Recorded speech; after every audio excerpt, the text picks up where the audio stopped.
7. Mahomes. Hey guys, what's up? Welcome back to our channel.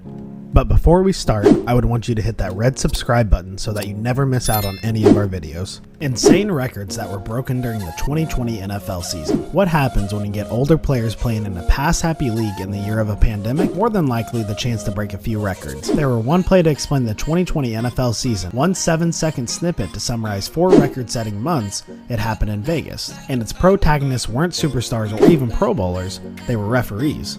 Here are insane records that were broken during the 2020 NFL season. Number 3, most penalties awarded. It was Christmas night, week 16, 19 seconds were left in an empty stadium. The Dolphins had trailed the Raiders by 2, and as Ryan Fitzpatrick ascended the pocket, the cave started. As was the case, the Dolphin retained the Raiders' shoulder plate. The Raiders took Fitzpatrick's face mask, playoff hopes wavered in his hand, but then madness ensued. Fitzpatrick completed a miraculous pass, Miami kicked a field goal to win, 26-25. In a sense, the score is emblematic of itself. The mediocre quarterbacks produced 51 points that night, roughly the same for the most prolific season in the history of the league.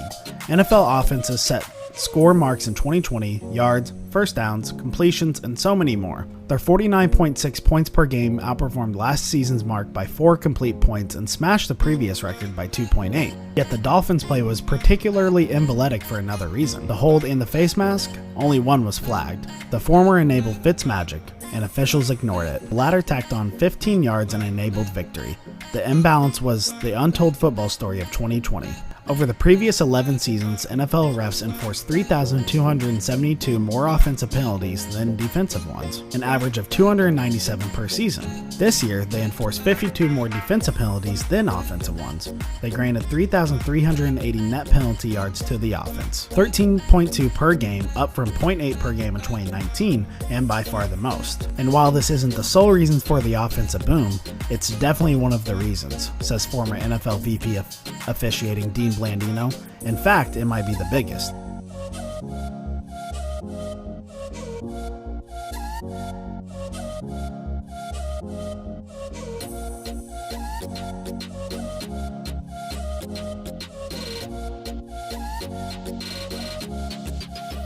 Number 2, penalty imbalance. Football is an animal that is continually changing, and some of its mutations are normal. Scoring has gradually improved in the 21st century. Innovative coaches and creative quarterbacks are largely responsible for this.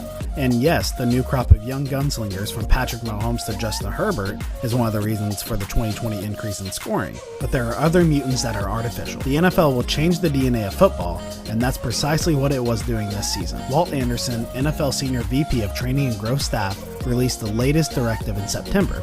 In turn, the league told refs to punish simple and evident penalties, but to avoid the rest. And for the last 17 weeks, the refs obeyed.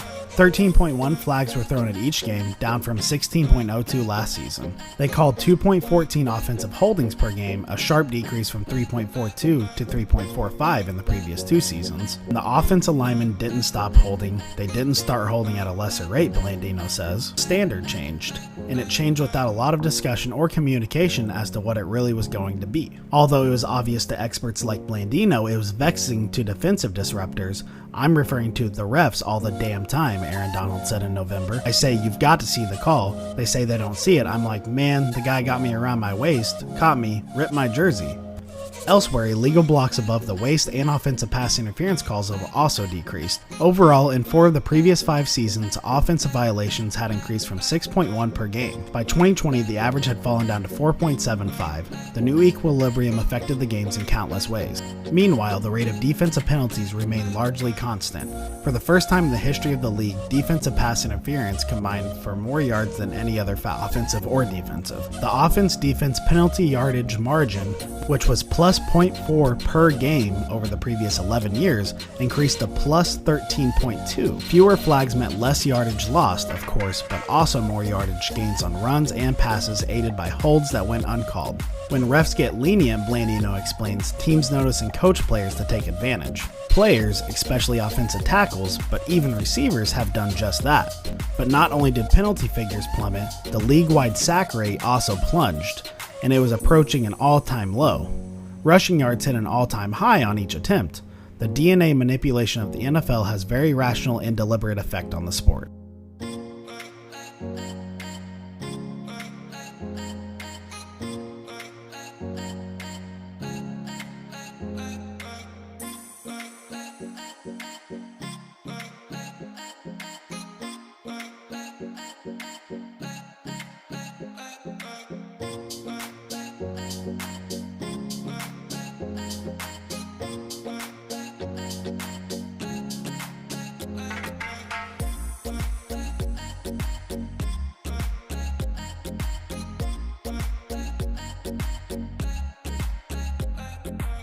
Number 1, offensive boom. The offensive surge was not about the single stars. It was guided by an outstanding team. About 3/4 of the league raised their points per year over year. A similar proportion has also earned more yards, and it wasn't about speed or bombs either. In fact, the total number of NFL teams per game in 2020 was smaller than every other season in 1998, the first. Rather, the offensive surge was about maintaining these drives. In 2020, the total possession lasted more plays and traveled more than ever before. Points per game soared up 2.2, up from 1.94 last season and up from previous average of 2 in 2018. Record low turnover rates help explain the trend. Fourth down aggressiveness might too, but so does refereeing. New standards led to fewer backward driving busting plays. Refs directly cut down on the biggest drive killer penalties by not calling them, and indirectly cut down on the biggest sacks by allowing holds that prevented them. Quarterbacks were sacked on just 5.9% of dropbacks, down from 6.7 and 6.8 from the 2 seasons prior. Uncalled holdings and previously unlawful blocks have improved productivity across the board, all the way down in every NFL city. In 2020, only 5 offenses were penalized more than in 2019 per NFL official data posting. The other 27 were quick to get off, and while some experts expected flag frequency to normalize as the year wore on, it didn't. Only 8.75 penalties were accepted per game in Week 17, the fewest this season, and the fewest of any week in the entire NFLpenalties.com database, which begins back in 2009. The continued leniency suggests that it's still exploitable, that linemen should hold more to open holes for running backs and buy time for quarterbacks as the playoffs begin this weekend. The concept of NFL game manipulation isn't novel. Rule changes have crafted football into what it is today, and what would argue against the emphasis on clear and obvious. In many ways, it benefits the sport.